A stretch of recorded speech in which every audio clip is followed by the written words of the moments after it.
Good evening and welcome to the June edition of Your Questions Answered. I'm Michael, KB9VBR. And I'm Joe, KD9CJX. Good evening. Good evening. And you know it's time for Your Questions Answered because it's a new UTC day. I got a message from somebody last month, and they said that when you post your times and dates for the live stream, can you do it in UTC so us in Europe know when this actually is? Oh, okay. Well, yeah, we are usually Central Time. Yeah. I have a pretty big ham radio announcement, Michael. I haven't told you, but I want to tell everyone on the air about this. All right. This is huge. I'm being inducted into a prestigious amateur radio club. It's the 75-meter colonoscopy net. Monday, I am 45 now, so Monday I go under the scope. All right. Now I too can go on 75 meters and complain about my colonoscopy. Be sure you check into the prep net, beforehand. Is there an echo link for that, or is that on 75 as well? Because I can't get to my HF radio from the bathroom, so I'm gonna have to be on an HT. DMR maybe. One hand with HD, the other hand with TP.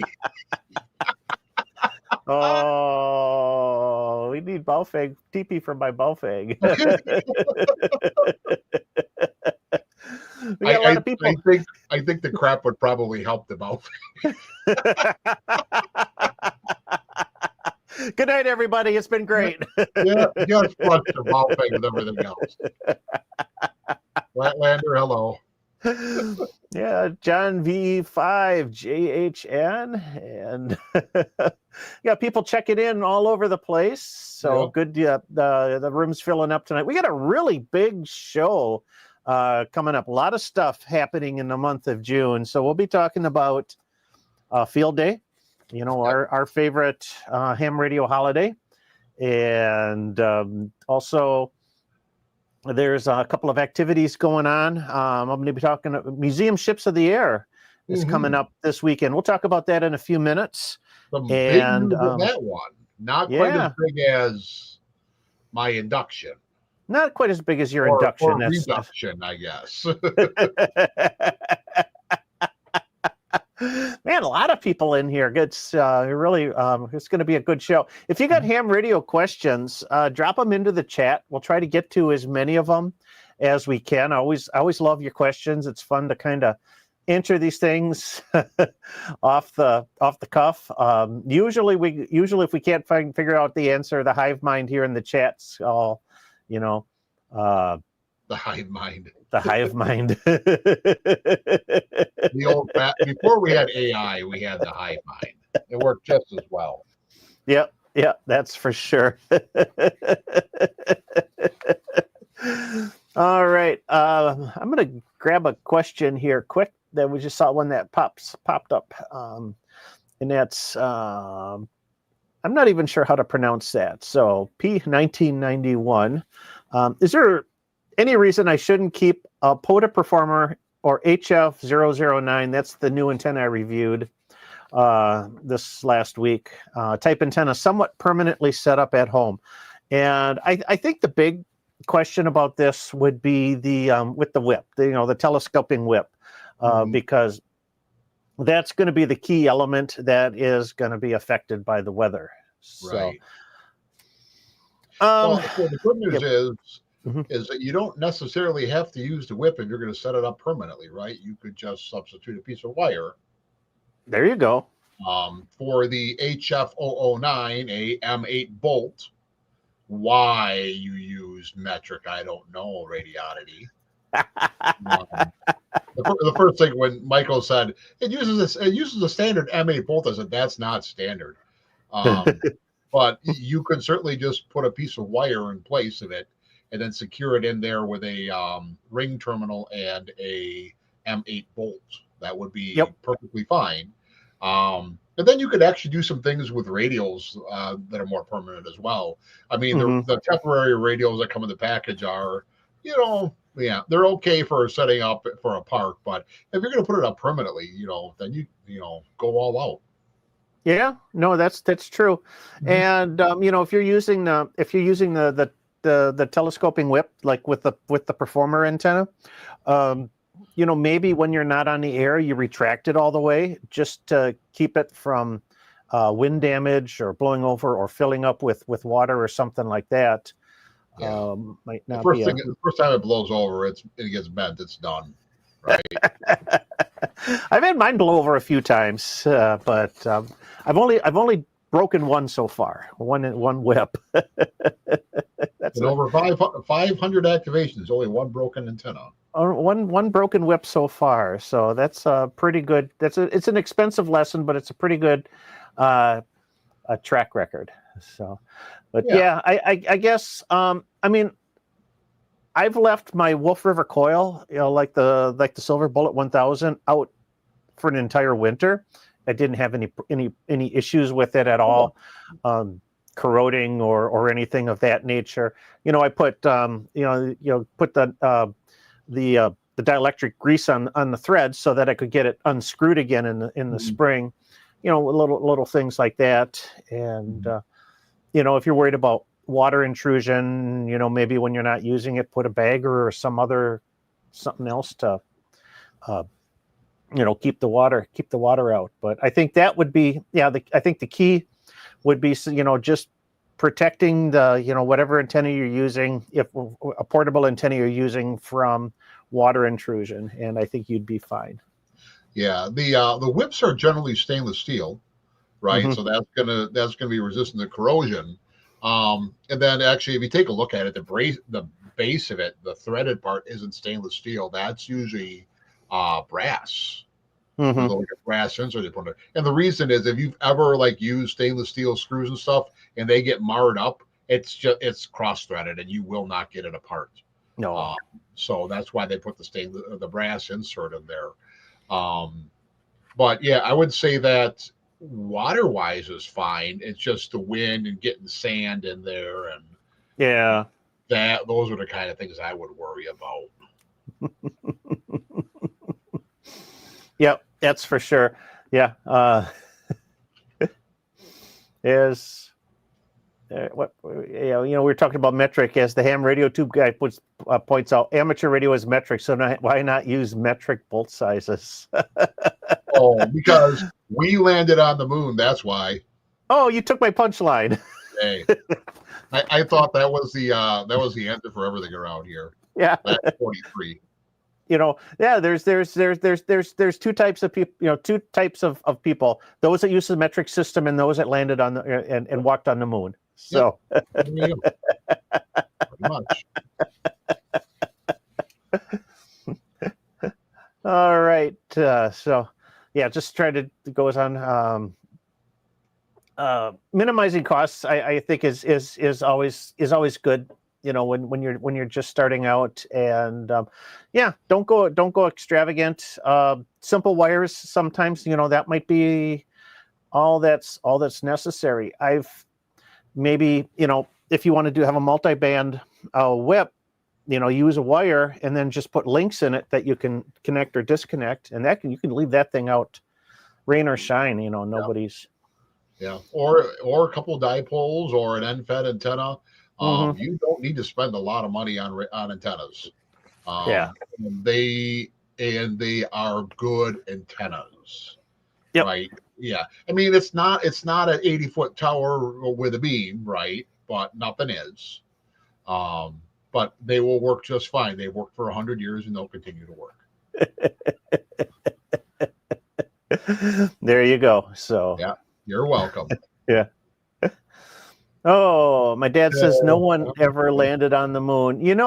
That is true in a sense that so NASA was concerned that the moon landing wasn't going to work. So they hired the best and the brightest to fake the moon landing, and that was Stanley Kubrick. But Kubrick has a penchant for authenticity, so they had to go on location to film the scenes.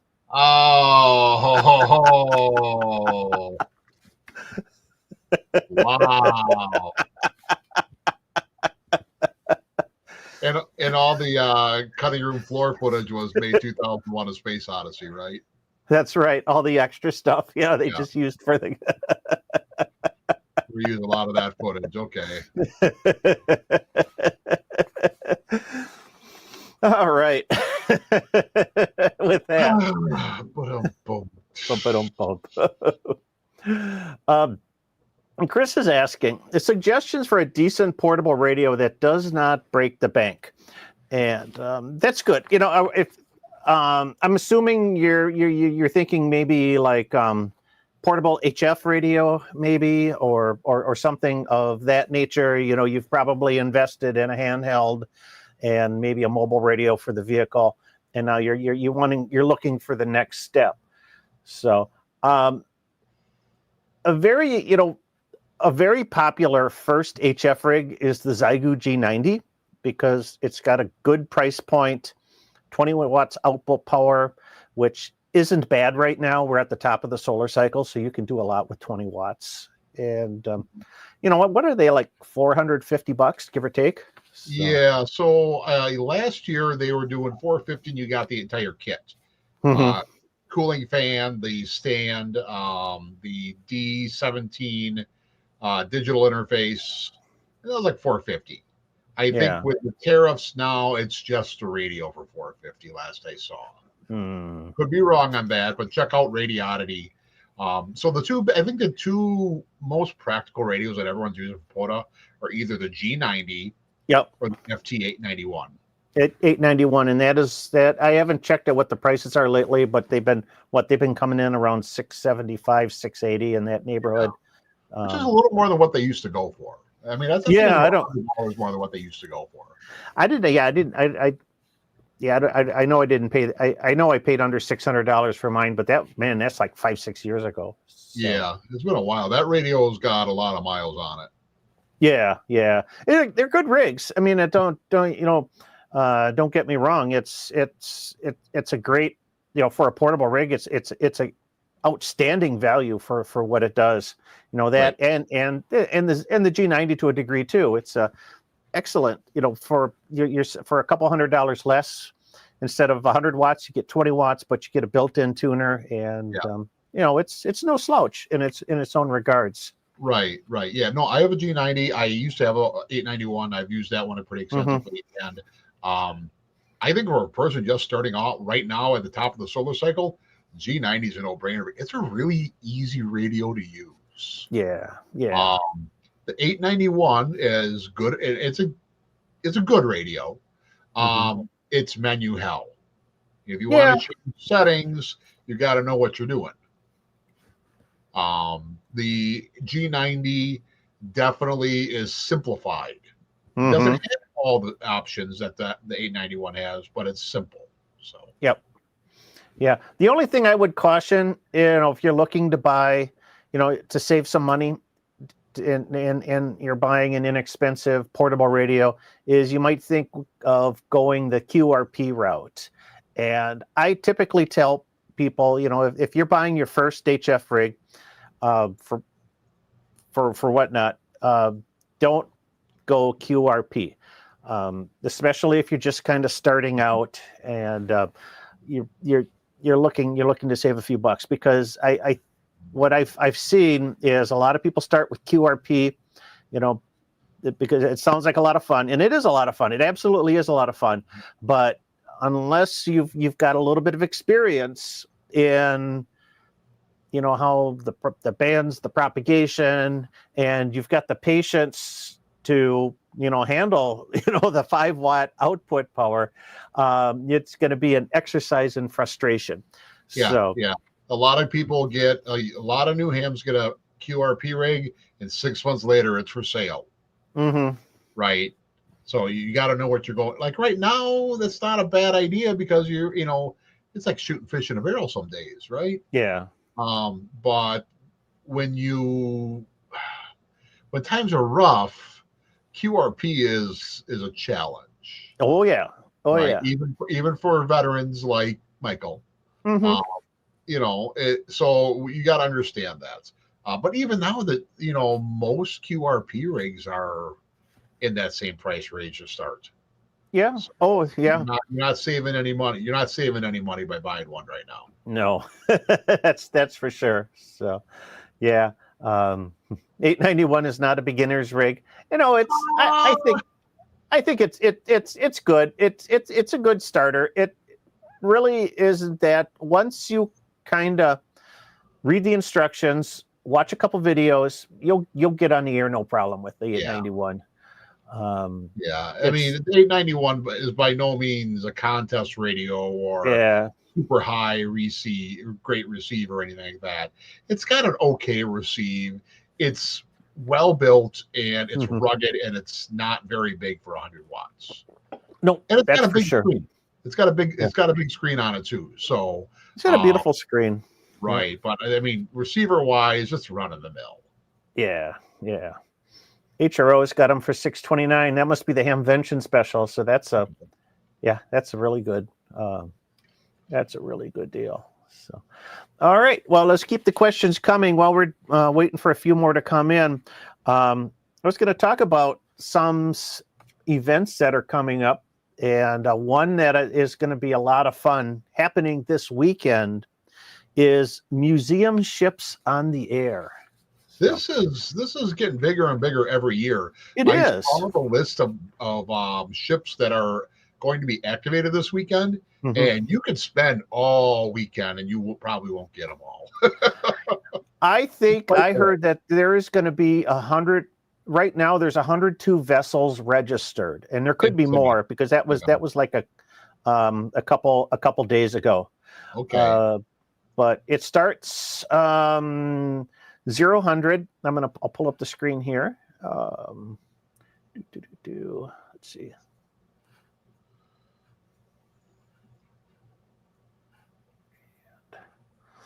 So it starts at 0-100 June 7th.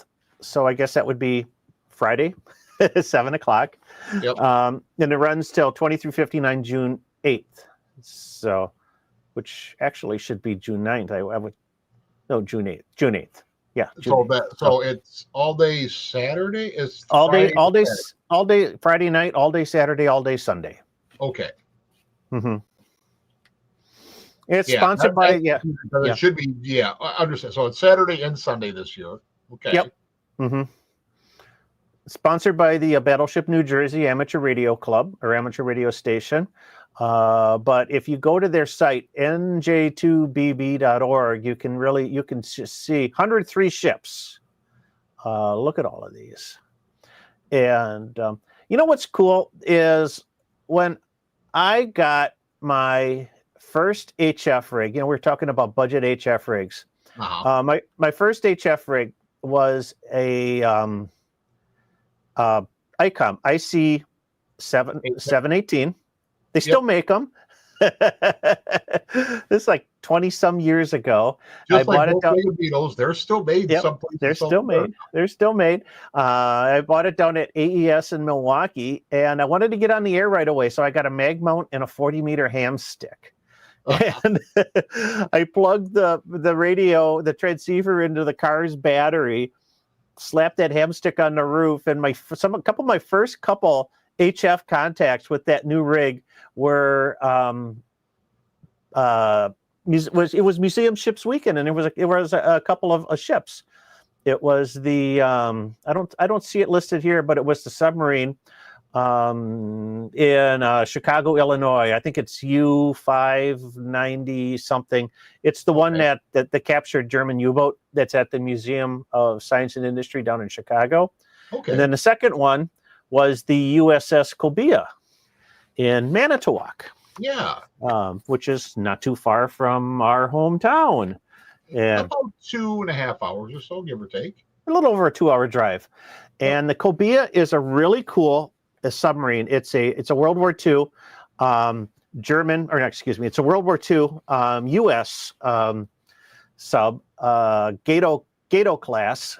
And there were 73 of them, 74 of them made. The Cobia was not built in Manitowoc, but many of those class of submarines were constructed in Manitowoc, Wisconsin. The Cobia was constructed in Connecticut. But So my story is that I'm going to be activating the Cobia on Saturday. You're going to be Maritime Mobile, guys. Now, I'm going to be married. Does that count as the park on the air as well? Is that an entity or not? No, it is not. It is not a POTA entity. It is sitting in the Manitowoc. Is it the Manitowoc River? It's sitting in the river. Yes. Next to the Wisconsin Maritime Museum, Mm-hmm. and it is. I'll pull it up here. Oops. If I get my screen going here, there it is. There's the Cobia. Berthed in the river there, and you can take tours of it inside. I bet it's probably been about 10 years since I've last been inside it, but I've been able to secure a time slot, so 11 a.m. till noon on Saturday, in Central Time. So that's like 1600 to 1700 Zulu. I'll be on 20 meters. Call sign is. Let me see if I can figure out the call sign here. I think I had it tucked away. The call sign is NB9QV, November Bravo 9, Quebec Victor. Cool. Now, are you going to be actually in the boat? I will be inside the boat. And so what do they have for an operating station in there? They've got two transceivers. They're going to be on 20 meters and 40 meters. Okay. I believe the 20-meter station is I just found out today that is a Kenwood 590D. Okay. And then the 40-meter station is an older Kenwood TS50. And I don't know what they're using for an antenna. I know there is an antenna on the ship on the sub, but I don't think that it's functional. So it sounds like there's a big mast there. It's be no problem to get a couple of wires up. They're setting a wire antenna up on the boat. Okay. So, and from what I remember, I think they set up. Let me see if I can find a picture of the mess. I had one here. Yeah, there's the mess. I think they set up in the crew mess. So probably is that an ashtray or a helmet upside down there? I think that's a helmet. Okay.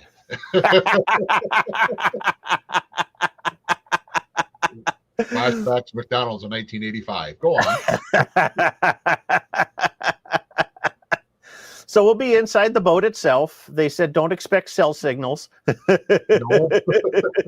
Can't spot yourself. There is the club here actually has. I found a picture of the radio room. Let's see if I'm going to scroll down here. I know I should have tagged these pictures. I think I've gone too far. There's an actual, World War II era radio room on the boat too. It's a cool. It's really there. It is. Mm-hmm. Yeah. So. Oh, look at that. A real boat with real boat anchors. Yeah, real boat anchors. How many of those are made by Helicrafter? With a typewriter right in the middle. So yeah. So listen for me on the air on Saturday. I'm looking forward to it. It should be a real fun. We'll try to shoot a lot of video. Periscope. So when you think of submarines, you think of movies like Hunt for Red October or Hey Michael. Some things on the ship don't react too well to it. That's my favorite line from that movie. It is the best movie. But I got to be careful what I'm shooting at.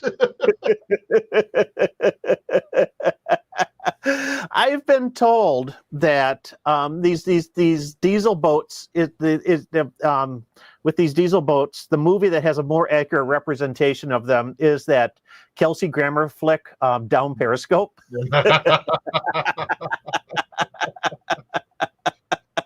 So if you see Michael trying to hold two wires together, go like this.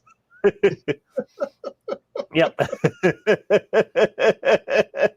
Oh, Lord. All right. Well, see, we got some other people. Yeah, Battleship, North Carolina is 20 miles away from home. That's really cool. So, Excellent. yeah. My bucket list item is to get down to Virginia Beach. I think it's Virginia Beach where the naval shipyards are, and work the Battleship Wisconsin. Absolutely. K4WIS. They have an active amateur club on that battleship, and I'd love to be on the air there. I've worked them a couple times. Mm-hmm. They usually get on for the Wisconsin QSO party, so I've gotten them. Yep, I think I've worked them too. Yeah. It's it's really great. And the Wisconsin was referred to as whiskey, and W, obviously for the NATO letter. So a lot of people refer to it as just the whiskey, but not that we drink whiskey on this show. No.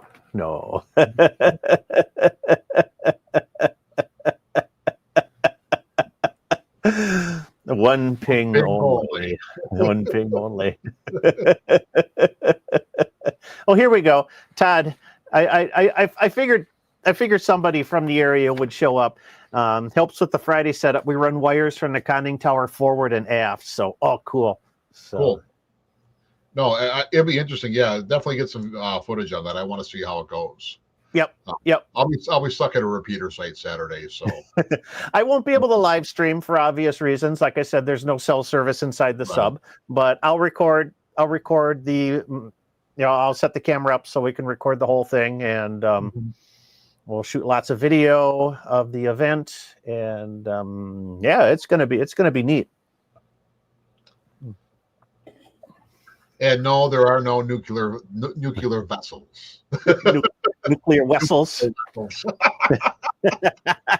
Nuclear vessels in Wisconsin. Norfolk Naval Base. That's the one that's where the Wisconsin is. Mm-hmm. So, yep, that's my bucket list. So, to get out there, and it would be a fun one. So, all right. Well, maybe we got to plan a trip, Michael. Mm-hmm. I think so. I absolutely do. So, all right. Yeah. Well, hey, we're down to the. That was enough time killing because now we're at the bottom of the hour here, and it's a good time to sort of just acknowledge everybody that helped makes this show tick, and that's our patrons over at Patreon. We got a bunch of new ones that came up that joined in the last month on our supporter level. Alfonso Uribe, Jack D, Gabriel Johnson, and Ben Detweiler. Thanks for supporting the channel. And then, of course, the top tier are our associate producers that I acknowledge every month. Bill, Brian, Dave, Don, Joel, John, Conrad, Jason, Scott, Larry, Lyle, Mark, Michael, W4PHO, Michael, Mark, Kyle, and Tim. It's a great crew here. The associate producer level are the ones that really go over and above and help us make things just make things go. So I am eternally grateful for their support here on the channel. And you might be wondering, well, how do I become a patron? And the answer is easy. It is push the button, Michael. Just push it. If I can find it. Help support the mission to educate and inspire over at patreon.com/KB9VBR antennas. And did you more Patreons to automate this, guys? I need a producer. I say this every month. I need a producer. And I got Christine do it. She leaves. She goes and does her stitch and bitch things. So what? Can I send my wife to this? Or maybe they don't. Maybe it's more of yarn and darn. It's that's the more politically correct version. Keep it a little more PG. Yeah. But I was going to say we do have a free level if you join up, and what you get for free is my weekly email newsletter. I post that over on the Patreon site, patron site, and you can join for free, and then you get notified when that new newsletter comes out. It usually comes out the same day that I do the video, but in the newsletter you get a little bit of behind the scenes stuff, things that are going to be happening in the next week, whatever's going in my head that I need to write down. So, however, only associate producers will actually see pictures of a colonoscopy. Dave White just canceled his membership. No. So check it out. If you don't want to commit financially, just join for free and get that weekly newsletter. That's a free benefit for everybody. Yep, there's a lot of stuff in that newsletter, guys. So definitely consider signing up. Mm-hmm. Absolutely. So, and with that, we're just going to do a quick message from our sponsor.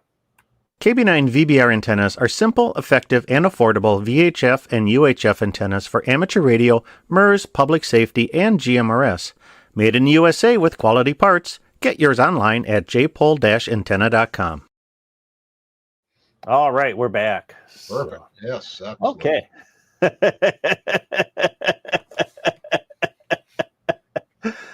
Oh, yeah, Josie. Yeah, looking forward to Museum Ship Weekend. Hope the bands are conducive. I hope so too, because it's been a rough week. At least the first half of this week was pretty bad. So we'll see how it ends up here.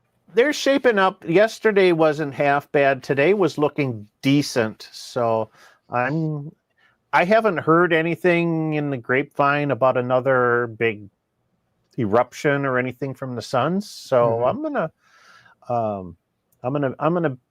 be hopeful. I saw somebody posting a long range solar forecast, and I don't know. I have no idea how they can do long range solar forecasts, but they said that the week of field day, around the 27th or so of June, they're expecting another one of these X-class flares. So. Oh, great! I'm not going to be able to handle that. He's stuck in the woods for 2 days with Travis and no working radios. Yeah, no working radios.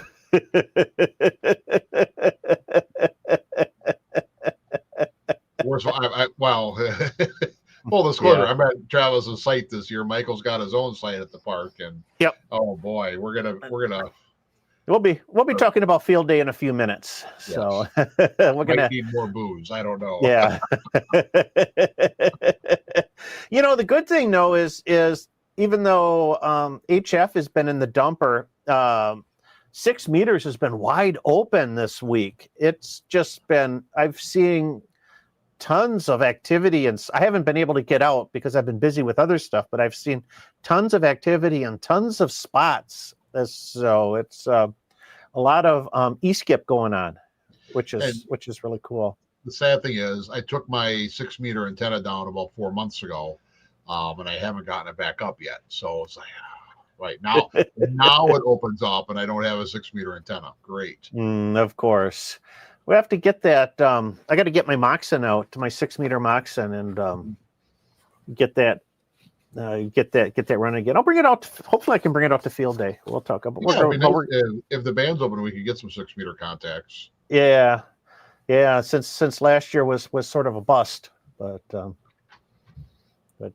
maybe we should. Yeah, let's. But while we're at it, why don't we jump right into it? Into field day. So,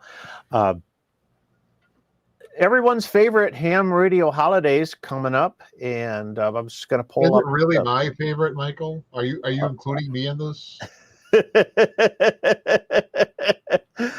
I don't know. Do you have? Is there something that you prefer to do? Well, I'm just saying that there are other days. Like winter field day is an excellent time for us. It is good. Right? But it seems like something always happens to be at field day. So full disclosure, I've been almost knocked out at field day at least once in my career. Yes. When you have the fiberglass mass poles. You almost bought it big time that year. Oh yeah. We all have some bad field day stories if you've been around long enough.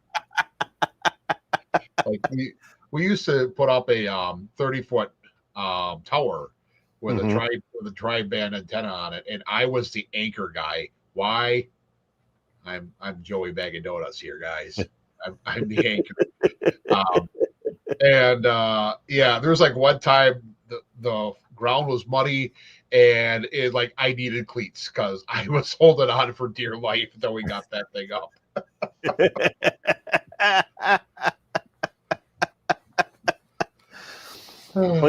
Yeah, then there was then you talk about disaster. There was the year that we had the pneumatic mast disaster, and then the year that you put the Yagi in orbit. Yeah. So, but yeah, so field day is June 28th and 29th, and it's like 10,000 people get on the air, I think, is the number. Objective, of course, contact as many stations as possible, 160, 80, 40, 20, 15, 10 meter HF bands. Well, of course, all of your VHF and UHF bands. The only bands that aren't covered are the non-contesting bands, the work bands. But field day is not a contest, Michael. You call it what you will. Yeah. So is it a contest or is it an emergency preparedness exercise? They're giving away points. It's a contest. It's given a contest. But it's kind of like, whose line is it anyway? Because the points don't count. It's not nearly as funny, though. No, it is not. There are some clubs that go, all out and try to rack up as many points and as contacts and as bonuses as you can. Mm-hmm. And then there's clubs like ours that we get a group of people and set up everything in the kitchen sink, and then everybody looks at that and says, yeah, that looks nice, and then it sits there for the next day. That's nice. Real. You know what you should do? You know what we should do? We always used to do this. Why don't we do this? Right? Who brought the baked beans this year? Yep. And then it's like pulling teeth to get people on the air. Right. But hey, it's that's the cool thing about field day. It can be as big or as small, as intensive or as relaxed as you want it to be. And that's cool. It's because it's all about there getting outside. It's POTA before there was POTA. So right. It's the reason we have POTA, really. Exactly. So it's so go out there and do it. Have a lot of fun. Rule changes for this year. It doesn't look like there's any big changes in the rules. The eligibility criteria for GOTA stations has changed a little bit. But other than that, if you're going to get on the air, they operate on any field day band, but is limited to one GOTA station transmitted signal at a time. So I think that must be the... How many clubs actually have a GOTA station? That is a really good question. GOTA or get on the air. I always find that challenging to get people involved with taking it on, because you can only do, it's like a person can only do the GOTA station, I think, once, be the GOTA organizer once, and then somebody else has to do it.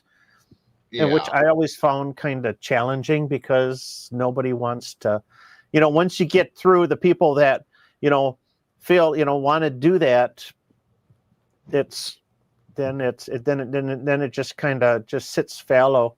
The other thing I never really liked about the GOTA stations is that you must use a different call sign from your primary field day station. And I never really understood the why that is, because it's not like you are, other than maybe you can, maybe the only reason I could see this being advantageous is that you've got a 20-meter phone station running, then you could have a 20-meter phone GOTA station under that separate call sign. Right. But otherwise, you're probably too close for it to even work, because you'll have so much interference. So yeah, so you might as well, get on the air, and unless you're one of these hardcore contesting clubs where nobody's going to relinquish a radio, You know, Right. like what's always been the case for us is that, oh, you're a new person here. We're going to get you on the air. Come sit down with me and let's make some field day contacts. So, Right. Well, that's how I got Megan on 10 years ago. We all see yep. everyone sees the picture of her now. Now she's going to be 16, but she was like 5 years old with a microphone in her hand. So that's my go-to soapbox. Yep. We had a question here. I was going to grab if I can find my mouse. Can we do field day from home? Yes, you can do field day from home. That's the cool thing about it. You don't have to be outdoors. Mm-hmm. You can because the most common category is Class A or B, and those are the ones that are set up outside with emergency. You know, the Class A is the club, non-club portable, and then get on the air. Class A battery, Class B, 1 or 2 person portable. That's still outdoors. Class C is mobile. Class D is your home station, operating from a permanent or licensed station, but commercial power. Class D stations count contacts with any other stations for QSO credit. So it used to be that if you were a Class D station, you could only contact other Class D stations, but they've since when they redid the rules post-COVID, they eliminated that. So if you're a home station, you can contact anybody. Right. Class E is home stations with emergency power. You know, if you hook your radio up to a battery, then you can use you may work all field day stations, but with emergency power. So so that would be your options that if you wanted to operate from home. So. Yeah. Now, and in the past couple of years, they've also put a cap of 150 watts. Yes. So no amplifiers, guys. It's weird. The amp clicks you hear in the background on field day is pretty interesting. You gotta wonder. Yep, absolutely. So, got another good question here. If you're working from your home backyard on battery power, would you be considered Class 1E? 1E would be emergency power home station. So that a home station is considered, according to the rules, a station that is permanent. Like with D, stations operating from permanent or licensed station locations. So, and the same as Class E is the same way. Licensed station locations, you look at your license, that's the address on there. Permanent stations. If you're in your backyard and you're setting up a portable antenna, you can be either a Class A battery non-club portable or a Class B 1 or 2 person portable. Yes. I think you'd be more of a Class B as long as you're not using the antenna you normally use at home. Yep. It's a temporary setup, like if you put a tent or an awning or something up for the day. I would say that would be like Class B.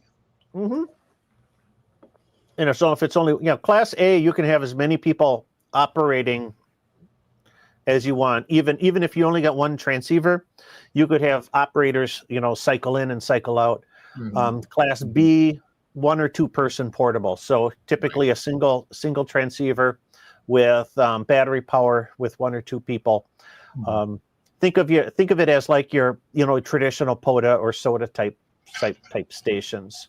Yep. So. But regardless of which class you are, get out and have fun, right? Yep. Absolutely. So we'll talk a little bit about our plans. Let us know what you're planning to do for field day. Just drop something into the chat, and we'll share it with everybody. But for Joe and I, we're going to be heading back to Black Lake. So. Yes, we're gonna get the old gang back together. We're getting the band back together, guys. The band. We are on a mission from God this year as 4 Alpha. 1, 2, 3, 4. So Travis, W9HCG, and our friend Dave, KZ9V. Yep. Yes, we all 4 of us will be out there. So we've already figured out our radius. We have antenna plans. I've not been in the chat this week because of work, but I've been watching, and I guess I better like poke in soon and like stake my claim, or else I'm not going to have a spot. But we are definitely getting ready for it. We've even talked about smoking some brisket. Yep. We are prepared for a weekend of fun. Yeah. Should be a blast. Yes. So, and we'll be up at Black Lake and then N9CNF is our call sign for the weekend. Yep. Again. And we'll be in a POTA entity, the Chequamegon-Nicolet National Forest. Yep. Near the Project Elf site. Yes, just south of there. Yeah. The show tonight is all about submarines. Elf was communicating with subs, so it all comes together. Now the question is, though, Michael, are you going to be able to work CW this year? Oh, I don't know if I'm going to be quite ready for it, but I could probably muddle through the exchanges because it would all be, as Dave says, that contest exchanges are all automated anyway. So right. All you got to do is be able to decipher call signs. Right. And so that's kind of my situation so I am committed. I'm going to at least work a good portion of the weekend CW. Mm-hmm. Now my normal rig for portable CW use is my G90, which is not a field day rig. No. So that leaves me two options. I can bring out my field day rig is my FT897, the old workhorse, right? That will take a bullet and still work. But that's not a contest radio by any means either. If I wanted to bring a contest radio out and actually have automated macros for CW and everything, I would have to bring out my FTDX 3000. Mm-hmm. But I don't know if I want to bring that out to the middle of the woods. What are your guys' thoughts on that? If we're using N1MM for logging, Dave sets up those macros with N1MM. So if you've got like an interface to key the radio, like a digirig type, like a type interface. Is it not a digirig, but the other one, the USB one, the like a signal link or what's the old I have one? A signal link. Okay. So I would have to figure out how to get that to transmit CW. Mm-hmm. To get that set up. Okay. I'm going to have to talk to Dave about that. He could walk you through it. Yeah. But then the macros are all stored in the logging program. Okay. Okay, I'll try it. I am cautiously optimistic, because it'll decode. I know that. Mm-hmm. It's not going to decode well in a contest, so I'm going to have to be prepared to try to decode at 25 words per minute or higher. Yeah. But we're going to try it. What's the worst that could happen? I quit and eat some brisket. There you go. Yeah. Hey, Don was one of my teachers for the Long Island CW Club. Thanks, Tom. I appreciate it. I haven't been in class lately, Don. I'm sorry. That's been getting crazier and crazier every week. So yeah. I gotta get some radio time in the next couple of weeks and get some CW time in just to get back into the swing of things. Yep. So, antenna wise, we've put up a wide variety of wires and verticals and things, and I gotta figure out the logistics of this, but I really want to do a 40-meter vertical delta loop antenna. Ooh, that's a lot of real estate. It's because it's going to be about 50 feet at the bottom. Width, and then it's like the triangle is going to come up to about 40 feet. Okay. So do I need to bring the KD9 CJX antenna launch system? Well, we might. I don't know. So there's two options. I could either invest in a 40-foot fiberglass pole. What, you're not gonna? They're like $250. You're not going to do that for one weekend. I've done worse. I've done worse. We have all done worse, but Or I can use the arborist bag and get a line up 40 some feet. well, so I bought a arborist slingshot last year, right? We were talking about, and it's on an 8-foot piece of conduit, and I can hit 50 feet with that bad boy. So with that reasonable accuracy. So I think that we may need to employ this and find out how good we can really get them up. If we can get up, I mean, if you could get up 50 feet, then we might be able to get the bottom up of the loop up like 6 feet or so. Well, that would help with your takeoff angle, wouldn't it? It would. Yeah. The only question is, with so many trees, can we do this? Well, isn't Travis a certified arborist for the Forest Service? He said he's got a chainsaw. Snip, snip, snip. Let's go. So that's my thinking. It's going to be 100. The perimeter is going to be 150 feet. I need 138 feet. So I got to get a 150-foot spool of 22 gauge wire, and then and then in the corner, 4-to-1 unun, or a balun, if you want to. But I just use an unun and a common mode choke. So, okay, and then 40, 20, 15, 10. That vertical should be a powerhouse. Right. Yeah, that's a lot of wire in the air. That's a lot of wire. Yeah. Ron's like a child bow and arrow. Like, nah, that's kid stuff, dude. Seriously. When you see the slingshot, I think the only thing better would be like a good drone with some fishing. No, the slingshot here it's on an 8-foot piece of conduit. It's everything for one guy to fire this bad boy. So yep. This is how the men do it. It should be good. Yeah. So that's my plan. It's I really want to do that. If I can't do that, I don't know. Dipole. I kind of want. I'm still want to lean vertical since everybody else is doing these horizontal antennas. Yeah. I'll be doing a vertical, but I'll be on the other side of the bolt landing from you. Yeah. Yeah, you'll be on the other edge of our circle. Yeah. I'll be outside the circle of trust. Yeah. I think Dave's doing wire. I mean, if I was doing wire, I'd probably put together like a flat top. What's that called? Fed with ladder line or window line. So might be an option. We haven't done that in a long time. No, we haven't. Or I got that 34-foot whip from Alpha Antennas. That's a massive whip. Yeah. We'll try to elevate that like the Poda I think that qualifies as a very big radiator. Yeah, Ron says Poda Performer. The Performer I think would actually be a really good choice for field day. Low noise and just that beautiful efficiency to break the pileups or to hold the frequency. I think that's the challenge of coming up with good antennas for field day, is because there is just so much activity out there that you need to have,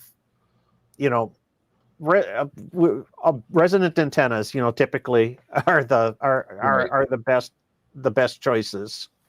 Yeah, this is some serious radio stuff, boys and girls. Yeah. This is where the men are men and right? Or the people are people. If you want to be PC about it, the people are people. Yeah. I mean, I put up a lot of stuff. I've done the off-center fed dipole. That works really well for field day. I've had good luck with that. Yeah, OCF is a good one for 10 through 40. Yep. Oh, yeah. The one I do, it goes down to 80. But I don't know. Usually I take 40 meters on field day down to about 11 or midnight, and I'm plumb tuckered out by then and don't get on 80. Right. Well, So I mean, all the brisket, like about 9 o'clock, the brisket hits, and you're like, mhm. you know, right? It's the same thing in the other club. Like they have a chili feed, or too much food, and like everyone just got Oh, I know. cracked and burned, right?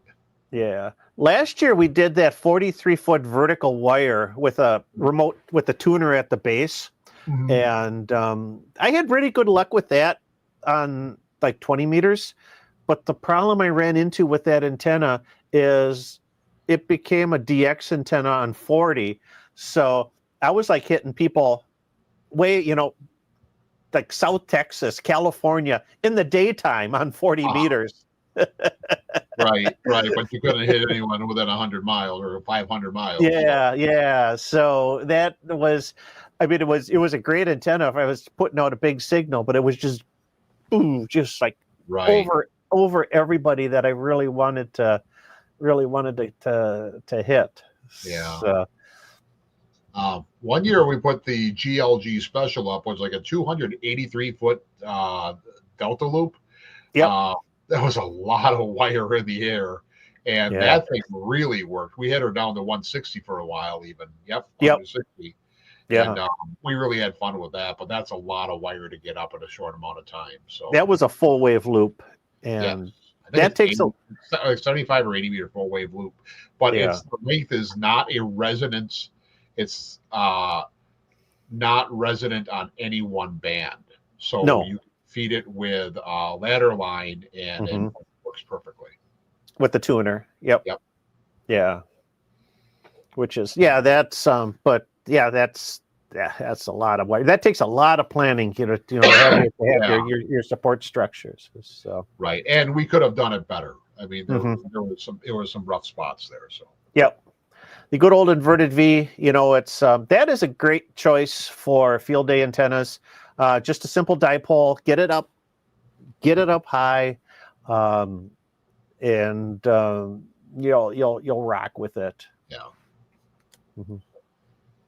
The G5RV, I've had good luck with the G5RV, and I think that on the upper bands, the G5 would most definitely hold its own. 20 meters, 40 meters, but yeah, I don't know. I would say good luck.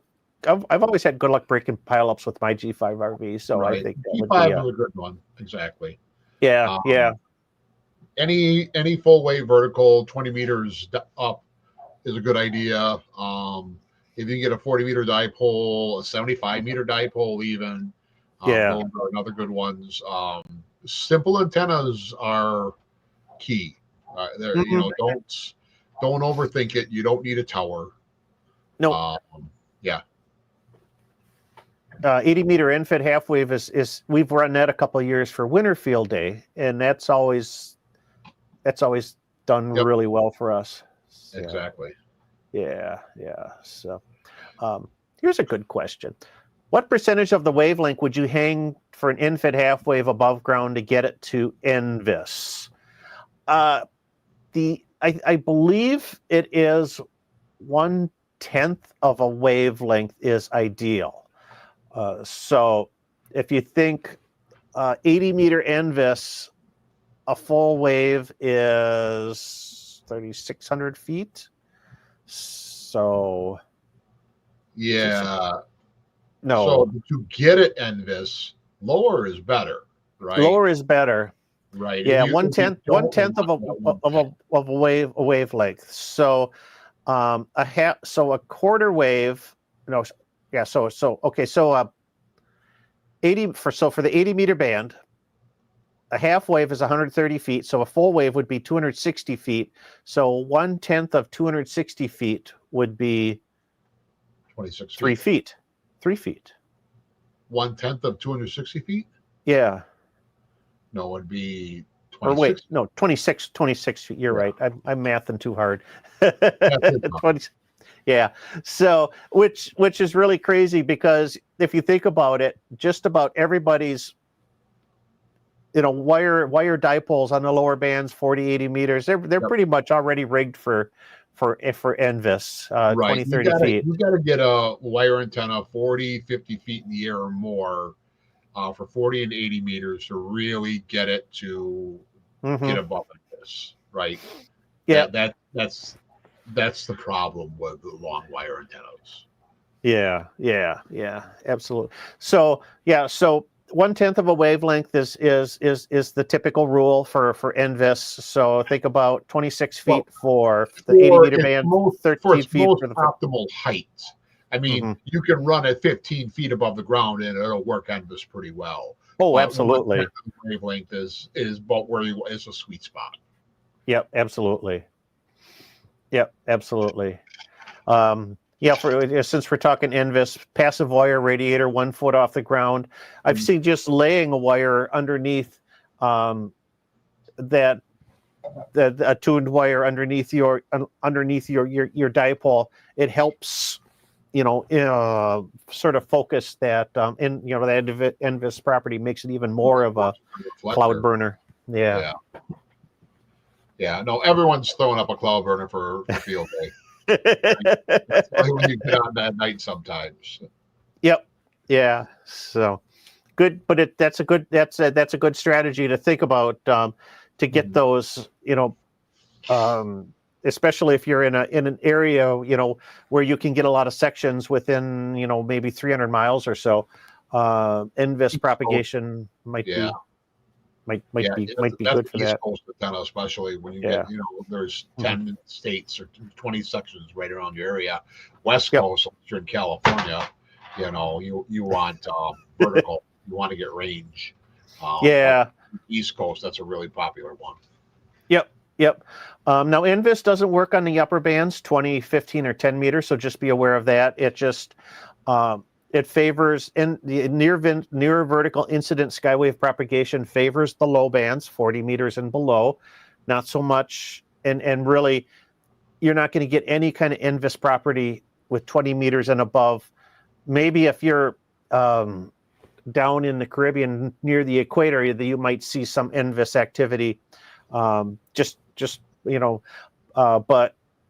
in the mid latitudes, upper latitudes, no, that's a low band thing. So I've had people ask me about, wanting to run NVIS with their 10 meters, and it's like, ain't gonna happen.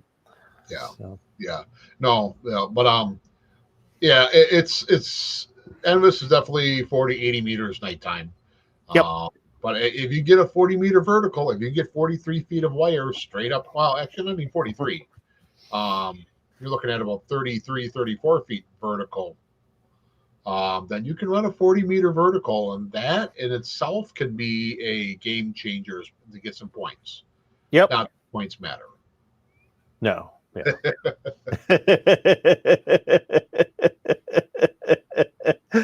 40-meter flat top over the fresh water pond last year. Hey. We have a whole lake. I mean, don't get me wrong. We could run. There's a small channel that the boat landing and it's kind of a dam. But we could certainly run something across the lake there as well at some point in time. It'll take a little planning, and probably a lot of support. But that's a good 150 feet, I think. Yep. Yeah. So looking forward to it. Field day's going to be a blast this year. So yeah, it's going to be a good one. So hopefully we'll catch you all on the air for the event. And beware of a mighty wind. No, we're going to have good weather. We're going to have good weather this year, and my car's not going to break down. So, which time? The time that you got up there and you had the flat, or the time that you did it? My wife and Travis's wife had to come rescue you. I got shuttled. Probably the shuttling one was the more traumatic of the experiences. I don't know who was who was more sick of the other. You or my wife by the time you pulled up. Oh, you want the car.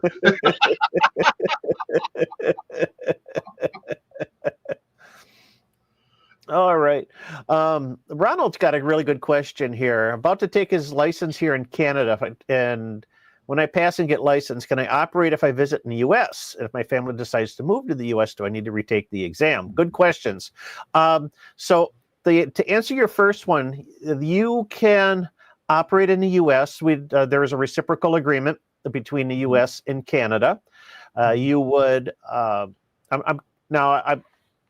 I'm more familiar with operating in Canada as a U.S. citizen than I am thinking Canadians in the U.S. But what you do is you would have, depending on your license class that that your Canadian license class, you would have the privileges that most closely align with the U.S. license. So if you've got that first level exam in Canada, you would most likely be a technician. If you have I think the next level is the advanced exam in Canada, then that would coincide with the general class. And Right. that's how the reciprocal licenses work. When you identify, you use your Canadian call sign, but at the end you append what call district you're located in. So you would say if you were if you're from Ontario, and you're visiting somebody in Michigan, you would say Victor Echo 3 XYZ stroke or slash W8 whiskey 8 W8 for the 8 call sign district. Yeah. So if you're if you live in Toronto and you're coming over to New York, you want to see somebody in Buffalo, that would be Victor Echo 3 XYZ stroke whiskey 2. So that's the way the reciprocal licenses work. If you now you can get a dual license, you can get you can test and get a US call sign if you wish, but you would have to retake the exam. Right. For that. Not that the exam is much different over here than what it is up there. No, not much different. Isn't. Yeah. Actually, the one that is really interesting is the Belize exam actually steals the U.S. questions. Like, wait a minute, I've seen these questions before. Where did they come from? Yeah. So visitors can use the reciprocal. Residents will need to retest. So so if you're going to add, it's no big deal. If you passed if you passed the exam to get HF privileges in Canada, you should have no problem passing that general, the technician and general test in the U.S. And then you got a U.S. call sign along with your Canadian call sign. So, for what it's worth. For what it's worth. But no, definitely. I had the opportunity about a year and a half ago to go to Canada, and I brought the radio up. Didn't get out too much, a little bit, but I had a good time and need to do it again. Definitely. Mm-hmm. It's been a while since I've been in Canada, but the one time when we traveled up there, I did bring an HT, and so it was my call sign Victor Echo 3. So. Yeah. And if you go north of International Falls, there's a lot of provincial parks. That's right. Real easy put entities. You could take from Wisconsin, you could take a 3-4 day trip, and there's some beautiful provincial parks up there. Don't discount it because they're Canadians, right? All hockey and snow up there, right? No, it's beautiful up there. Definitely get up there and get. Yeah. No, we all love our Canadian friends. I know there's a lot of things going on right now, but it's I get it. You got to do what you got to do. Our Canadian friends, and just elbows up. So it's elbows up. Elbows up. So So got a question here I was going to circle back to, and Bug 69. Have a 40-meter infit halfway, but would like an option for working 80-meter portable. Would a better option be an extension link with a spade connector or a coil at the feed point? Extension link with a spade connector is what I would do. Just extend that antenna out however many feet you need for 80 meters. Chameleon does that with their LESF 8010. Works great. Yeah. So for end-fed half wave, that's a 49-1. Mm-hmm. So really, you need a quarter wave end-fed, or no, half wave end-fed. Well, Um, yes. yeah, at 75 meters. So you could just make a longer radio, and then it should tune to 40. So I don't necessarily think you would need to have the link, right? Well, the link is a convenience factor because your 40-meter end-fed half wave is 65, 66 feet long. And Uh-huh. then, but if you extended it to the full 80 meters, then you're ending up with 130 feet of wire. 32 feet. Yeah. Yeah. And if you don't, remember Winter Field Day when we were out on the lake putting that's a Oh, lot of yeah. wire. Sorry, I shut that memory out of my head. Well, another time stuff almost fell on my head and killed me. That's a lot of wire. I turn around and walk away, and it comes after me. What the heck? So yeah, it's so you turn your 40-meter end-fed half wave into an 80-meter end-fed half wave by just adding that extra wire is the best thing to do. What you could do, so you have your 40-meter end-fed, take a either a plastic or a ceramic insulator from like a electric fence insulator, Mhm. right? So they don't touch, but it keeps them almost the same length, and then you just have the little jumper between it. Then, if you don't want to use the 80-meter portion, you can just use that insulator as your endpoint and hang it up from there. That would be a pretty sweet idea. Yep. Yep. Or you can put a dog leg in it too, right? It doesn't have to be it has straight 130 feet. You can put a dog leg into it, put a little bit of either a inverted V or vertically you can put one in there, and you can do it that way too. Yep, run some kind of a definitely. We've done some kind of a support to run it out. Right. Okay, here's a good one. This is a question that I see every once in a while. What's your opinion on running a radio off of a cigarette lighter plug? My plug is rated 10 amps for the radio, and I want to draw much less. I've heard it's bad, or that RF can backfeed into the car. Not so much. I don't think so much RF is going to backfeed into the vehicle. The problems I see with the cigarette lighter is the power draw, the consumption. Because, like you said, they're rated for about 10 amps. And if you've ever pulled your dashboard or pulled one of those accessory or cigarette lighters out, they are fed with the tiniest of wires. And it's like 16 wire, which, it'll hold 10 amps for a little bit, but not long. But the bigger issue is, it's a good way to kill your battery, right? Mm-hmm. So you either run it with the car off, in which case, either your car will shut off and you'll shut the accessories off after a certain amount of time. Yep. Or it'll kill your battery. Or you do it with the car running, in which case you have a lot more noise to deal with. Yeah. You're limited to about 50. When I used to run a mobile radio in the wife's car with a cigarette lighter because I didn't have I didn't run the cable through, through the firewall yet, but 10 amps, 50 watts transmit power is probably going to be about the limit for that.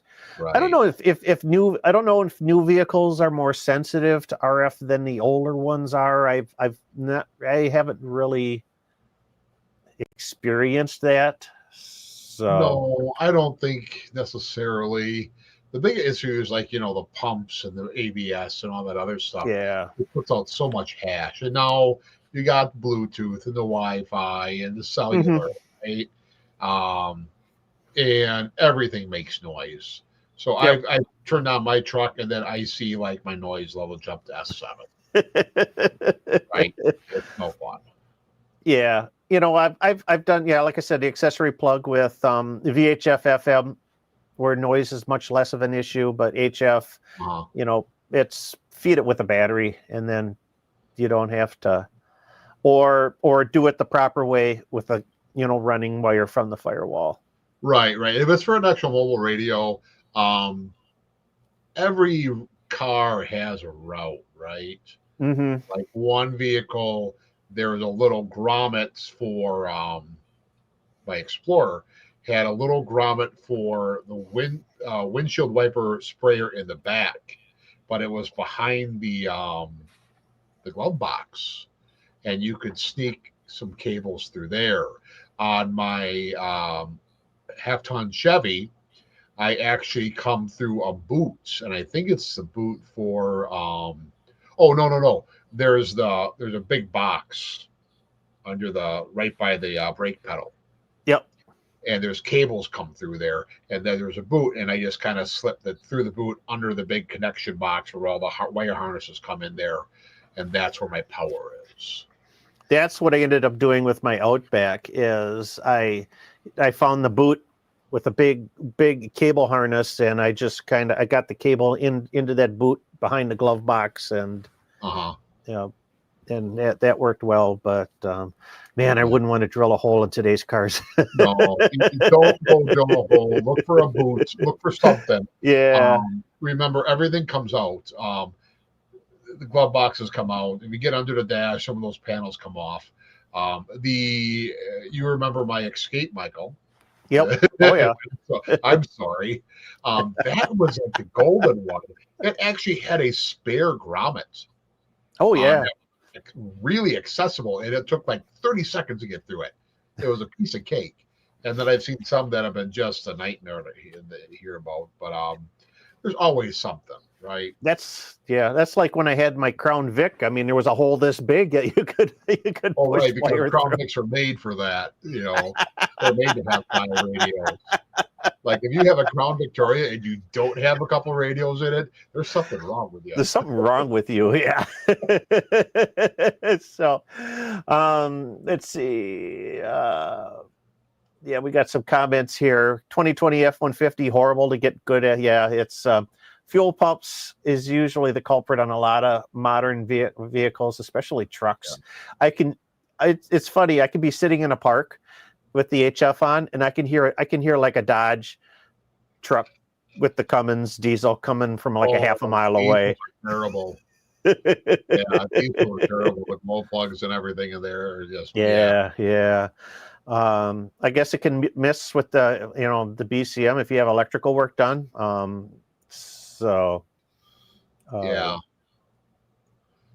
just if you had like a little 20-watt 2-meter radio, yep, sure, you'd be fine. But if you're trying to do HF, it's not going to work. Yeah, like I said, VHF FM, keep the power low so that you're not overloading the port wiring, and you'll be fine.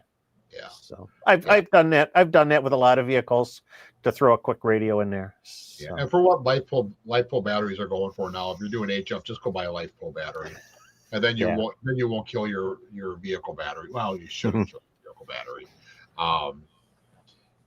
Yeah, that's what I would do. Yeah.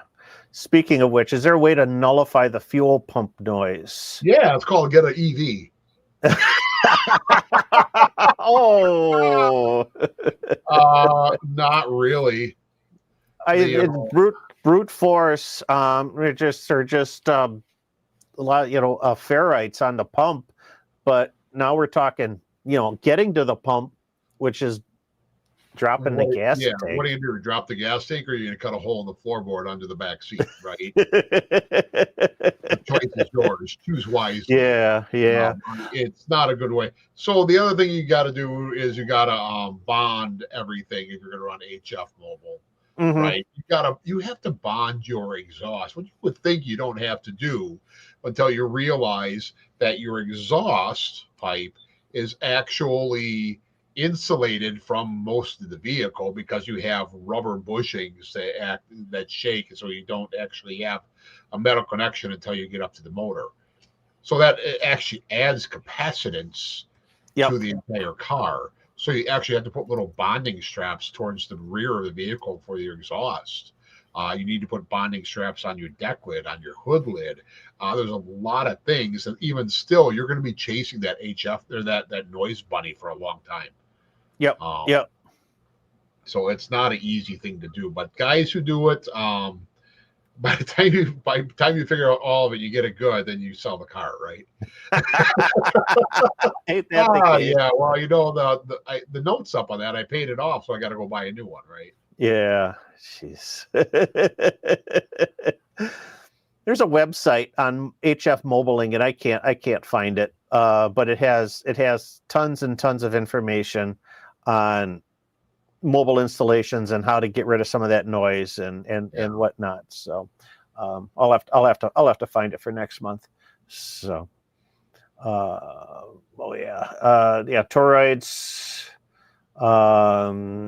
capacitor on the negative part of the battery. There's a lot of things. I think I don't know what the capacity there. I've never heard of that before, but that's an interesting thought.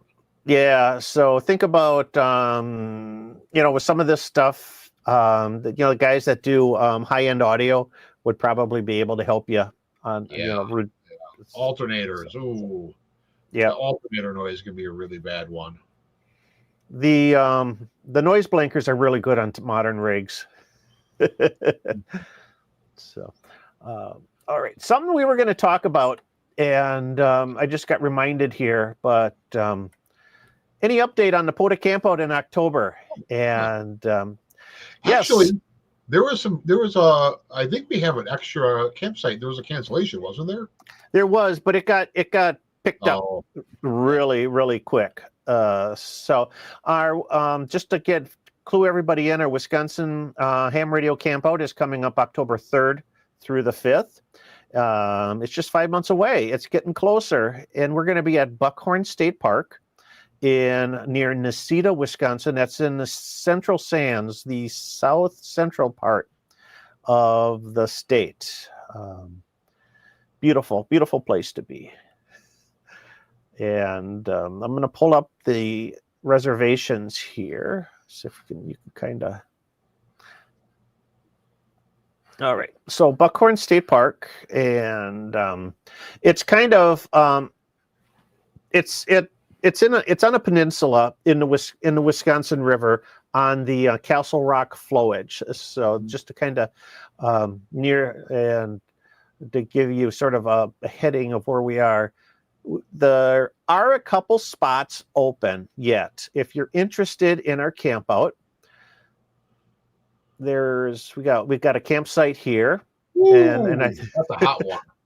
Yeah, I think they're nice. They're big sites, which is kind of nice. That one's right in Hell's Kitchen right there. Yeah, and I think we got another. Yeah, we got another one available. There's two there. 2, 3. So there's like three open sites yet. If you're interested in joining us in those two loops, these two loops are all full of people. Those are all. This park was empty, when we started back in January. So these are like February 15th. It was packed. So yeah. So there's a couple walk-in sites available. No electric sites. If you're looking for electric, unfortunately, everything that's left are the primitive non-electric sites. But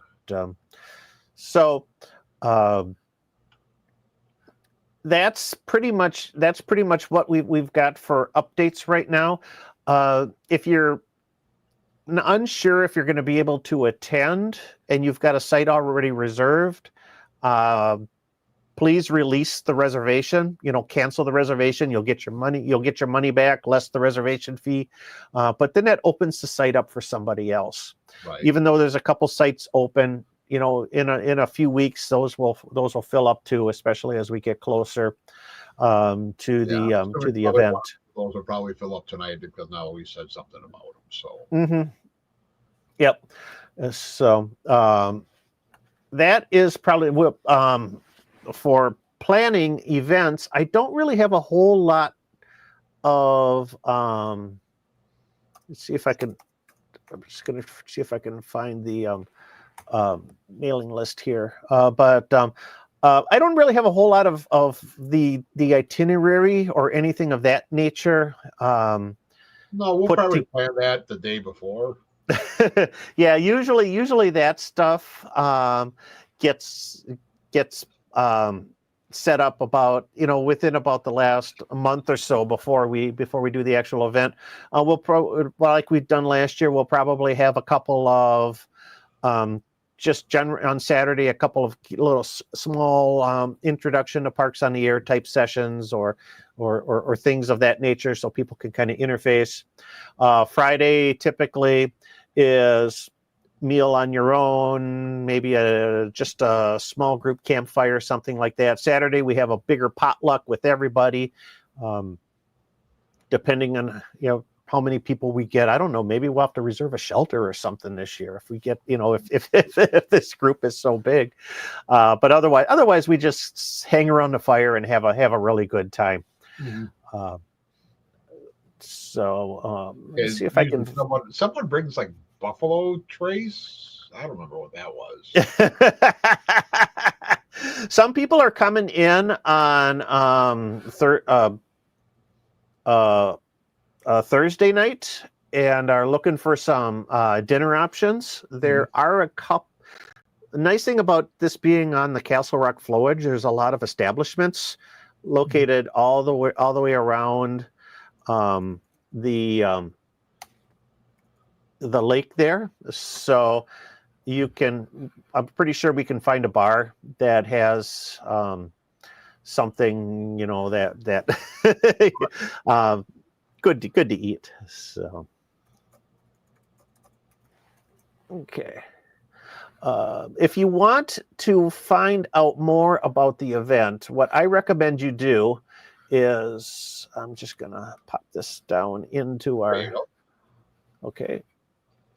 Join our group, our email group, groups.io, WI Ham Radio Campout. And this email group is where all of the information is disseminated for the event. So, yep. If anyone cancels, they're putting it out on this group. So yeah, usually cancellations get stuck on here. As the event information, like dining and activities and that will all be shared on this list. So check it out. It's a lot. The campout's a lot of fun. Yeah. It's crazy to see like how many of you people out there that I know your call, I know your voice, but now I actually get to meet you. And sometimes I meet your whole family, right? Like, oh, you got the whole kids. Okay, we'll bring them along. Let's get going. So it is really fun to like meet these people, people we've interacted with or have contacts with on Parks on the Air.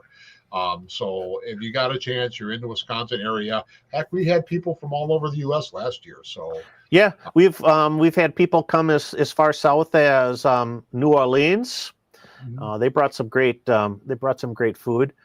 Colorado, yep. Texas, Illinois. Ooh, no Flatlanders. Yeah, we got people reserved in Michigan, Minnesota, and of course Wisconsin. So Arnold says he heard he was going to close the railroad at the site 1st of October. Not railroad, restrooms. Oh, the restrooms. Oh, well, that makes more sense. I don't think so. I mean, if it's booked, they're not going to close the restrooms. So, yeah, typically, Wisconsin State Parks they close the facilities usually about they turn the water off mid-October.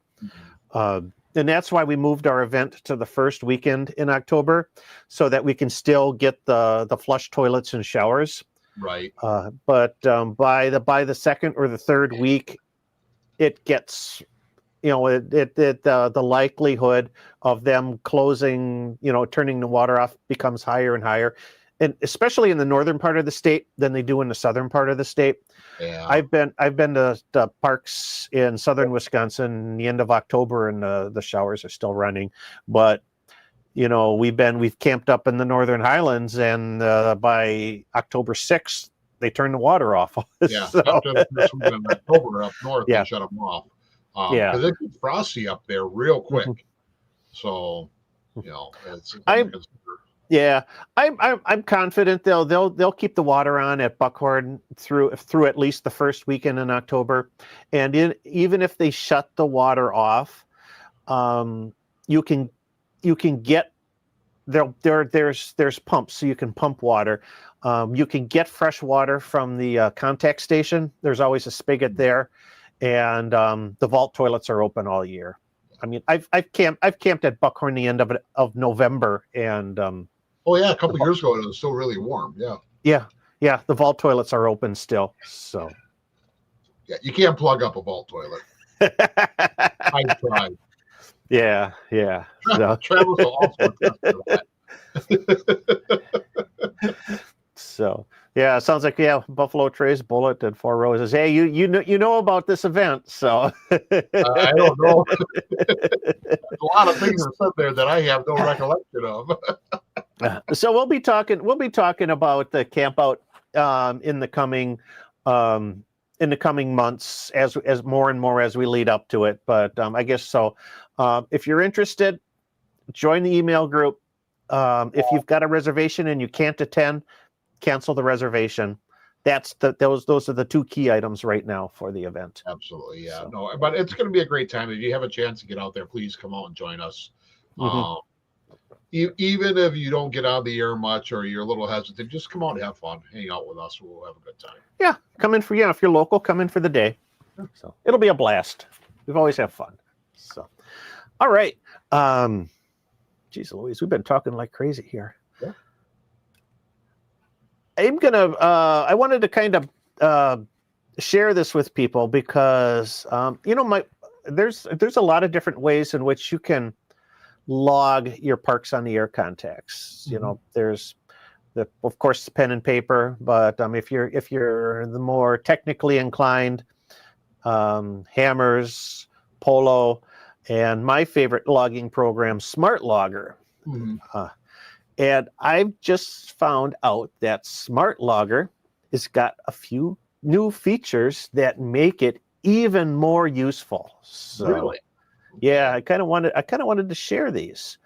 So I'm going to pull up the that's the really cool thing I like about SmartLogger is that it's actively being updated and supported.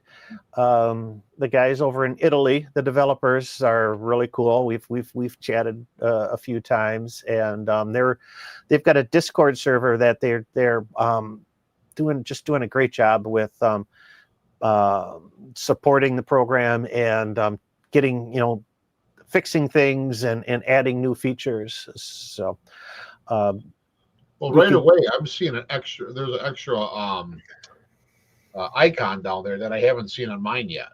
Yes, there is. It's right down here, and actually there's a few things. So I'm going to show you this one first, because this one has always been in there. Import a log. So you can always import external logs in ADIF format, and it will into the SmartLogger system. But now the cool thing is if you see this extra little doohickey here, that's one of the new features: merge logbooks. So we need this every now and then. Well, you do, and here's the case for that: is that if some people like to, they'll use SmartLogger for their phone logging, voice, and then you got WSJT for your data stuff, and you maybe want to create a combined log for that. You can do that with this merge features. That you could use the import function to bring that ADI file in from WSJT into SmartLogger, and then you could merge those two logs together into one combined logbook. Wow, that's interesting. I like that. Yeah. So pretty cool feature there. FT8. So, well, or it could be CW or something like that, or whatever, whatever kind of floats your boat. Go back up just a little bit there, Michael. Uh-huh. Did you get skunked at a site? Yeah, well, no, I didn't. Well, yeah, let me tell you about that. So, Oh, I want to hear about that. Well, do we need to have a whole separate segment on this? Finish your SmartLogger, and then let's go back to so you we'll being skunked. talk about that. Yeah, and actually, I'm going to pull up that log in a second because it's empty. So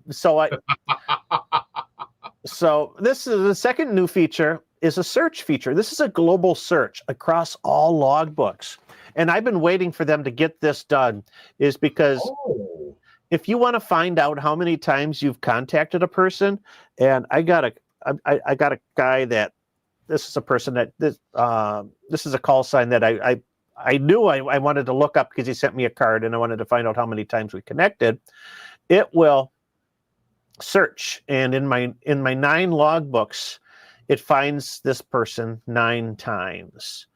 The date, the location, the information, frequency, and we can open up the actual contact itself. Or open up the logbook itself. So if you get the request on QRZ to verify a contact, that's super easy. Yeah, that's stupid crazy. I love it. Yeah, so really cool global search. You can find all that information. You know how many times you've contacted a person. Really, that's a really cool new feature that's in SmartLogger. And then the third one. So I'm going to pull up my empty logbook here. So 2 weeks ago, I don't know if I call it exactly skunk because I didn't make any. Well, I didn't make any contacts. But what else would you call it, Michael? Well, I guess there's no contacts. There's no. Is it an activation when you make no contacts at all? Did the tree really fall? So we were on our Wisconsin death trip over Memorial Day weekend, visiting the grave sites of my relatives and making sure everything was nice and clean and whatnot. So I'm gonna do a park on the way. And we pull up to this park or this spot. It's just on the side of the road. All I had with me was my little QRP radio, and I called for like 10 minutes and got nothing. And it was getting late, and Carl was with us, and he wanted lunch. So it's no contacts, but we're gonna So, but we're gonna put some. But Yoda gets skunked once in a while. But we're gonna put some contacts in here. So the first, what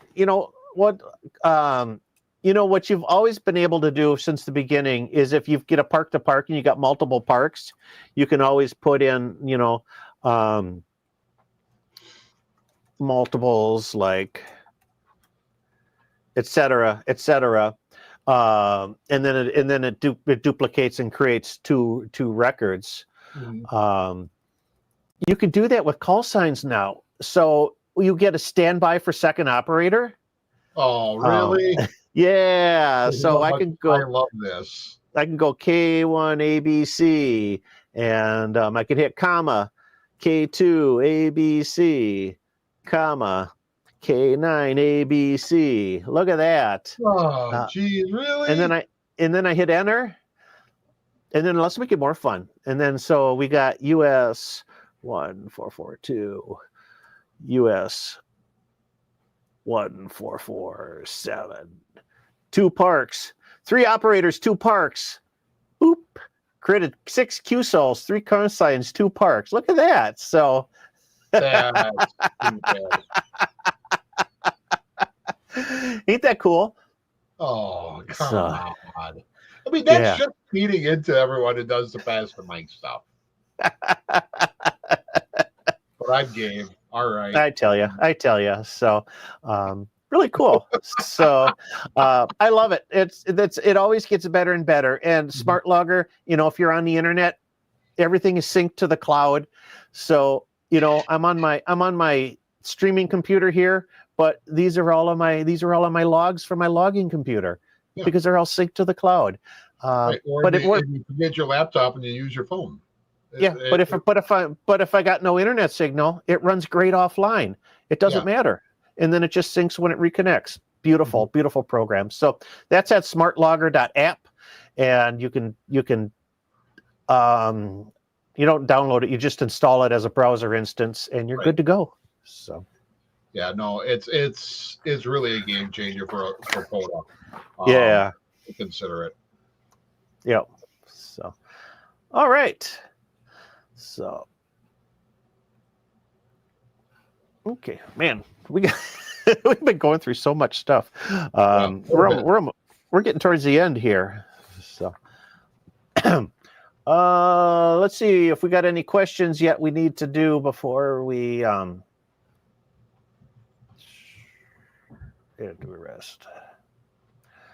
Hey, Hertz, is there a minimum distance you have to be from a permanent station A to B? This was a field day thing. There is not. I mean, you can't be. There isn't, to my recollection, there isn't. I mean, you could, because you could set up in your backyard as a field day station as long as you're not using any of your permanent structures or equipment. Right. I would say, like, so if you set up in your house next to your permanent radio with a field radio, nah, I don't think so. But if you're outside in your backyard and you put up an antenna Saturday morning, use the coax just for that and put up a little tent, that would definitely be considered, outdoor class A or B, depending on what you're looking at. And not a home station, right? Yeah. Any tips for the first time field day participant? Have fun. Absolutely. Have fun. No expectations. It's just enjoy yourself. Bring a set of headphones. So you got your own headphones. If you don't want to wear the community cans, make sure if you're going to a club site. Yeah, bring your own headphones. This one time, I kid you not, someone handed me these pair of headphones. They're like the headphones you had in middle school in 1985. Oh, the crusty ones. Oh, yeah, here you go. I got a large head, guys, right? And I get over my head. I just hear the plastic cracking. Yeah. Like, oh, boy. I'm gonna probably get tetanus from this, right? Bring a quarter-inch adapter if you need it. Definitely. If you're running CW, bring 2 quarter-inch adapters. Right. Bring your own key if you run CW. And if you can't bring a key, bring a paperclip. Yep, bring a paperclip. I seen a guy work 20 words a minute with a paperclip, so yeah, be done. Things like suntan lotion, bug spray, who knows what it's going to be like out there, appropriate clothing for the weather. You know what? Pack a pillow and a blanket in your car because you're going to stay a lot later than you expected to.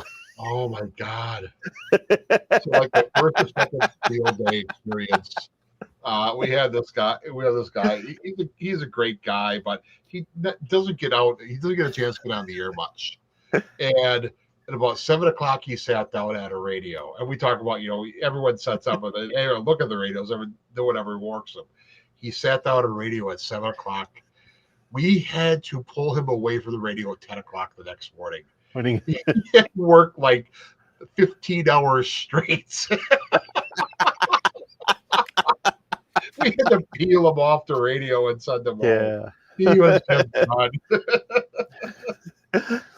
Stay hydrated.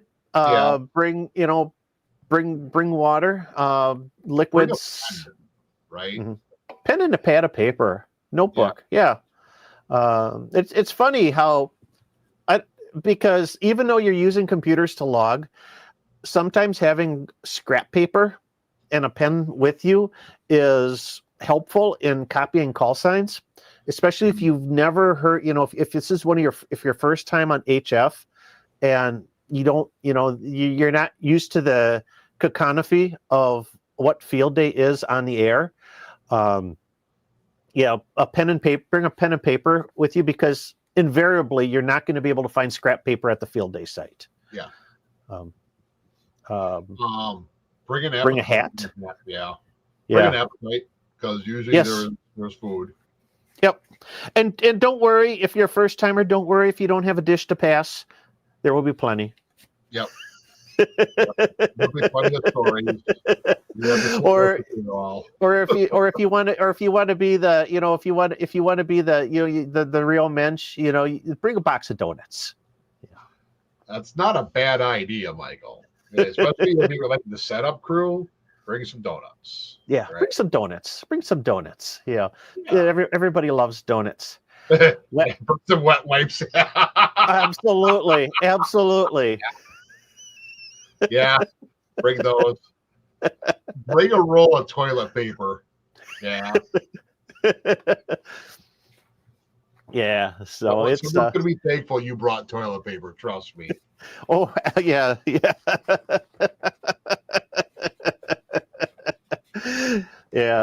So yeah, and that's just have fun. You'll have a blast. Talk to people.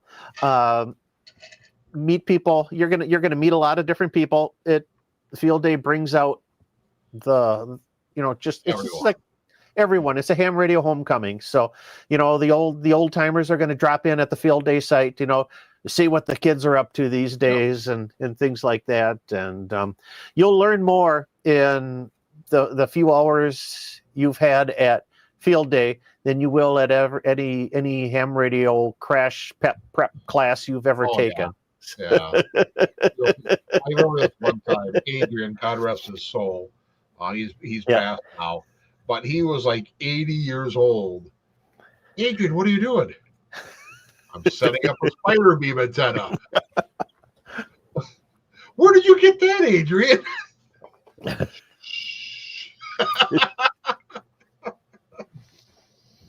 He set it up. He did, and we made contacts. Yep. It took him half the day. I think it was ready like at 3 or 4 o'clock in the afternoon. We got her up. There's always a fun story. Extra pair of underwear. Yeah. No, that's not a bad idea.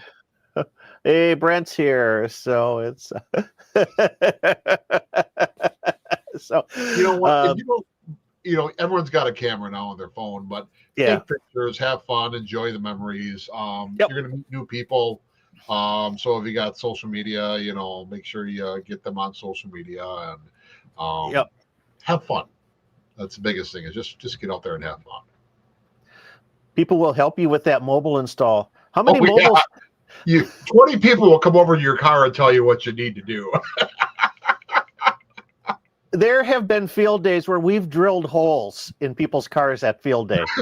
Yes, we have. Hold on, I got that bit in my car. I'll be right back.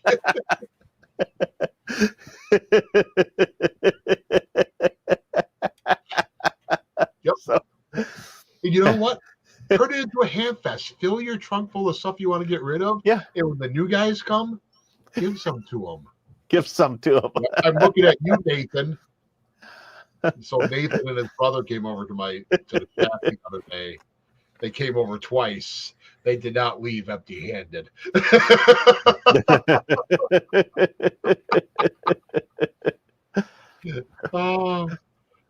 Don't ever come to the shack. You won't leave empty-handed. Right? Sometimes you got a lot of stuff and you meet a lot of new people and they need something. You got it right there, right? Absolutely. So, all right. So we're just going to finish things up here. I just saw a good one here. We'll grab this one quick, and then I think because we're getting to that point.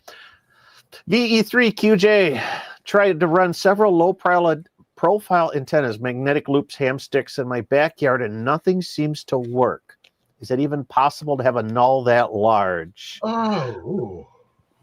Not necessarily a null, but depending on how recently you've done this, maybe band conditions weren't the best. I would say, magnetic loop antennas do have a null, because they're bidirectional. Right. but not so. Are you not receiving, or is it not, or people not hearing you? I guess is the big question. Or so is your coax good? Coax is there. There we go. That's the first thing to check. Is it something stupid simple like you got a bad run of coax? Yeah, Right? Because I mean, with a mag loop, you should hear something. Even you should like hear. on 10, 15, 20 meters, you still got a pretty good bandwidth on a Mm-hmm. mag loop antenna. And you just turn, I mean, you just turn the antenna, right? Like we talked about the, is it the P loop from a chameleon, which is a great Yeah, mag loop antenna. Um, you should just be able to turn that and change directions real easy. But sometimes it's yeah. No, you see it's new RG8X, but it is a good RG8X. And I'm going to tell you something here right now. So my day job as an electrician, weird thing. I'm actually wiring a onion ring fryer this week, right? And so it has gas igniters on it, and we ordered bulk spark plug wire for the igniters because they're just a spark plug. And I got this stuff, and it's brand new, and I stripped it out, and I kid you not, the center conductor was some sort of fabric or some sort of like stranded material in thin hair-like strands of wire. And I was like, we can't put this on a machine and send it across the US to be installed. So I literally went to Napa and I bought a bulk spark plug wire because whatever we got online was junk. junk. And that's the same thing with coax. You can buy some brand new RG8X. It could be junk, or it could have a bad connector or something, or are you using some adapters or something that could be bad? Because if you're not hearing anything, then I assume that there's a major malfunction, not necessarily Yeah, antenna. Is your radio working? These are stupid. They're stupid questions, and you think, well, of course my radio is working.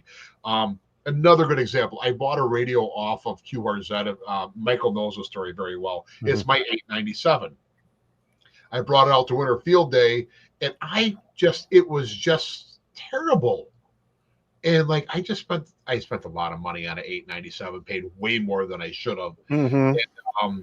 Come to find out, 897 and 857s, the original runs had this version, the IF filters fail. And I had spent a lot of money on a radio with bad IF filters. So these are stupid things you have to ask yourself because sometimes that does happen. So I don't necessarily think you have a bad antenna, whether it's a mag mount or a mag loop or whatever you're using, but check some of that stupid stuff. Do you have a radio with two receive ports and you have it on the wrong one? I've done that. Yep. Right. Check that stuff out because that might be where you're at because you should hear something. A lot of times it's the simplest things that are the ones that are the culprit. So you should, don't let anything be, don't dismiss anything as well. It can't be the problem. Just go all the way through the chain. Adapters. If you're running an adapter, I've had those fail. Coax. I've had coax, even fresh coax, have a bad, just an intermittent short in the connector. It happens. It might have passed testing, and who knows? But you can buy adapters. You can buy the good Amphenol name brand adapters, and you can buy the cheap, whatever you get on Amazon, and they can both fail. Yep. So if you think it's your house, ones on Amazon will fail a lot more than good ones. But yeah, if you think it's your house, I don't know. You said you got ham sticks. Take the ham stick out someplace else and try it. So, right. But he's running 857D. Okay. Okay, so he's running 857D, and you can't hear anything on it. Here's what I want you to do: you got to pop the covers off. I know, a little scary. Pop the covers off, and then you're going to look for the IF filters. The IF filters are little black cubes. The only way that I can describe it is if you watch Terminator 2 Judgment Day and you saw the two little pieces, the two little computer chip boards from the original Terminator that they saved, it looks exactly like the one with the little black cubes. And there'll be a couple of them. And if they're black, but you see little white specks, that means you've been infected with the disease, and you're going to have. It looks like a fungus almost. Exactly, it looks like a white fungus. Yeah. And if you got that, the only thing that you can do is get it sent out to get those replaced. There's surface mount. If you are good at surface mount solder, you can order new ones and replace them. Otherwise, you're going to have it sent out, and you're going to have to get you have to get a full alignment too after that as well. Yeah. I sent it out, and I think it was like $200 with the shipping included. So it's not the end of the world. And an 857 is a radio that I would probably spend $200 to get fixed. On the used market there. Yeah. Something's wrong. Something's really wrong. So hope that helps you out. So. Yep. All right, so we're getting towards the end here. We didn't even have Hamsexy tonight, guys. I'm sorry. No, we didn't. Yeah, and I actually didn't have a Hamsexy queued up. I was, if we needed to, I was going to grind some gears, but well, I mean, you were at Hamvention this couple weekends ago. If you didn't have an opportunity to find some Hamsexy over there, I mean, I found the tower hats. Those alone are Hamsexy. Plenty of Hamsexy, and we had a lot of it in the video, but I just haven't had time to pull clips. But right. Yeah, it's Hamvention is definitely a Hamsexy adventure. Right. Oh, that you've seen the pictures of that Prius, the porcupine Prius. It was parked out there. So yeah.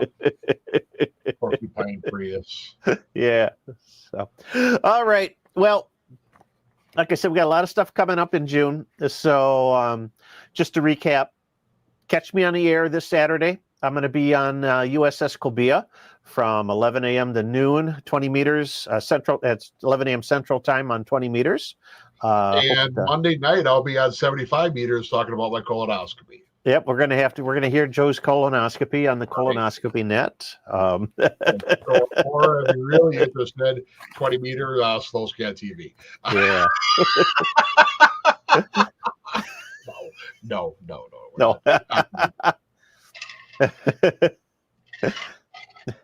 Yeah, Daryl, just send me an email, kb9vbr@yahoo.com, and we'll get you hooked up. So,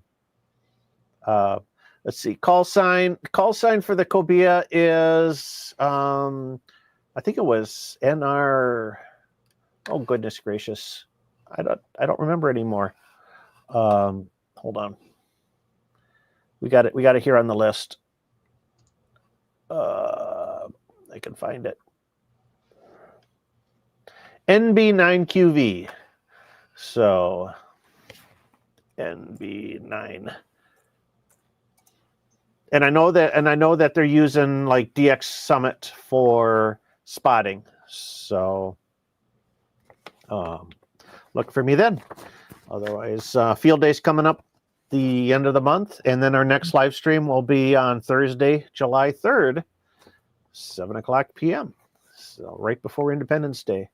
Yep. I don't know what your schedule is, Joe, but yeah, I should be ready to rock and roll that night. So okay. So we're not going out of town that weekend, and tentatively, if we decide to cancel the live stream for the holidays, we'll let everybody know. Yeah, but otherwise, I think last year it was on 4th of July. So last year, but yeah. Yep, well, we took off. Do it this year. All right. With that is and just looking forward to July is the 13 Colonies event, and I've got a special. I got a special video coming up in a couple of weeks about 13 colonies. So stay tuned for that. So thanks a lot, everybody. It's been great hanging with us through these last 2 hours. We went through a lot of stuff, and hopefully we'll see you again next month. So I'm Michael, KB9VBR. And I'm Joe, KD9CJX 73. 73. Have a good one.